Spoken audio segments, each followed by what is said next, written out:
విద్యాశాఖలో గత 15 సంవత్సరాలుగా కాంట్రాక్ట్ విధానంలో పనిచేస్తుంటే సమగ్ర శిక్ష ఉద్యోగమైన మేము రాష్ట్ర కమిటీ పిలుపు మేరకు ఈరోజు నిలవడిక సమ్మె 2వ రోజుగా రాష్ట్ర కమిటీ పిలుపు చేయడం జరుగుతుంది. మేము నిజానికి ముఖ్యమంత్రి గారికి అతి ఇష్టమైనటువంటి పాఠ్యపుస్తకంగా భావించేటువంటి విద్యాశాఖలో పనిచేస్తూ విద్యా వ్యవస్థకు బలోపేతానికి ఆహార్నిశలు 4 గంటలు కృషి చేస్తున్నటువంటి వ్యక్తులం.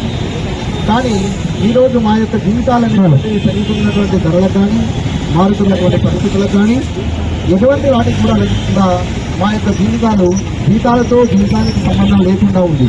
పెరుగుతున్నటువంటి ధరలకు అనుకూలంగా జీతాలు పెంచకపోవడం, అట్లాగే మా యొక్క పెరుగుతున్నటువంటి వయసుల దృష్ట్యా మేము బయట ఉన్నటువంటి పోటీ పరీక్షల లోపల పోటీ పడలేక, అట్లాగే మార్కెట్తో పోటీ పడలేక ఇక్కడ సృష్టించిపోతున్నటువంటి విద్యా వ్యవస్థలో ఉన్నటువంటి ఉద్యోగులను గత 2వ రోజు నుండి ఈ యొక్క నిర్వహిత సమ్మె చేస్తున్నాం.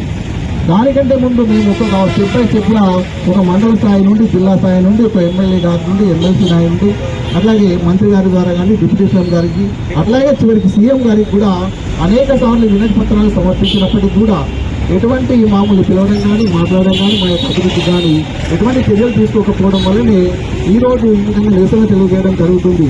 కాబట్టి ఇప్పటికైనా గౌరవ ముఖ్యమంత్రి గారి చొరవ తీసుకుని ఎస్ఎస్ఏ ఉద్యోగాలు తీసి మా యొక్క ఈ వ్యవస్థను మొత్తాన్ని విద్యా వ్యవస్థ లోపల విలీనం చేసి రెగ్యులరైజ్ చేయాలని, అట్లాగే ఈ రెగ్యులరైజ్ చేస్తామనేటువంటి విషయం కూడా గౌరవ ముఖ్యమంత్రి గారు ఎప్పుడైతే పీజీసీ హోదాలో ఉన్నప్పుడు గత సంవత్సరం మేము 29 రోజులు ఇదే నిరవధిక చేపట్టినప్పుడు హన్మకొండ లోపల మా దీక్షా శిబిరాన్ని విచ్చేసి అక్కడే ఉండి ఒక గంట సమయం లోపల ఈ యొక్క సమస్యను అనేటువంటి దాన్ని క్లియర్ చేసి మిమ్మల్ని అందరినీ కూడా రెగ్యులరైజ్ చేస్తాం, అట్లాగే విద్యాశాఖలో విలీనం చేస్తాం అనేటువంటి హామీని ఇవ్వడం జరిగింది. కానీ ఆ హామీని ఇచ్చి అట్లాగే వారు పీజీ అధికార హోదా నుండి ఈరోజు ముఖ్యమంత్రి హోదాలో ఉన్నారు. ఆ ముఖ్యమంత్రి హోదా చేపట్టి 100 రోజులు గత ఈరోజు 1 year గడిచిపోయింది. అయినప్పటికీ కూడా ఎస్ఎస్ఏ ఉద్యోగుల ప్రస్తావన కానీ రెగ్యులరైజేషన్ కానీ కనీసం మా యొక్క శ్రమను గుర్తించినటువంటి దాఖలాలు లేకపోవడం వల్ల ఈరోజు రోడ్లపైకి వచ్చి 22,000 కుటుంబాల నుండి కూడా రోడ్లపైన ఈరోజు నిరవధిక సమ్మె చేపట్టడం జరుగుతుంది. దీని ఫలితం వల్ల మా యొక్క విద్యా వ్యవస్థలో ఉన్నటువంటి అనేక రకాలైనటువంటి కార్యక్రమాలు గుర్తుపడుతున్నాయి. ఈరోజు కేజీబీ అయితేనేమి, యూఆర్ఎస్ అయితేనేమి, పాఠశాలలో అయితేనేమి, ఆ యొక్క బోధనేతర కార్యక్రమాలన్నీ కూడా వెంటనే వేయడం జరిగింది. కాబట్టి వెంటనే ముఖ్యమంత్రి గారు జోక్యం చేసుకొని ఈ మా లోపల ఉన్నటువంటి అతి చిన్న సమస్యలను పరిష్కారం చేసి విద్యాశాఖలో విలీనం చేసి వెంటనే మా యొక్క ఉద్యోగాలన్నింటినీ కూడా రెగ్యులరైజ్ చేయాలని కోరడం జరుగుతుంది. Thank you.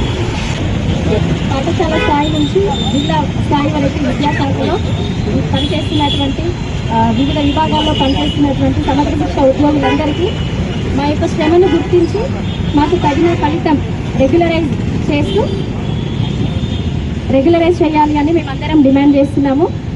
ఖచ్చితంగా అంటే మా యొక్క పనిని కేజీబీవీస్ కావచ్చు, యూఆర్ఎస్ కావచ్చు, సిఆర్పీస్ కావచ్చు, ఐఆర్పీస్ కావచ్చు, అందరూ కూడా వారి స్థాయిలలో వాళ్ళ విధులు నిర్వర్తిస్తున్నాము. సో మా యొక్క శ్రమను గుర్తించండి అని మేము అడుగుతున్నాము. ఖచ్చితంగా ప్రభుత్వం వెంటనే గుర్తించి మాకు ఖచ్చితంగా రెగ్యులరైజ్ చేస్తారని ఆశిస్తున్నాము. ఎందుకంటే సీఎం రేవంత్ రెడ్డి సార్ గారు విపక్షంలో ఉన్నప్పుడు ఆయన మాకు హామీ ఇచ్చారు. సమగ్ర శిక్ష ఉద్యోగులందరూ కూడా సమ్మె చేస్తున్నప్పుడు ఆయన ప్రతిపక్షంలో ఉండి మాకు హామీ ఇచ్చారు. ఆ హామీని నిలబెట్టుకోండి, ఎందుకంటే ప్రభుత్వం వచ్చి 1 ఏడాది పాలన గడిచింది, విజయోత్సవాలు కూడా జరుపుకుంటున్నాము.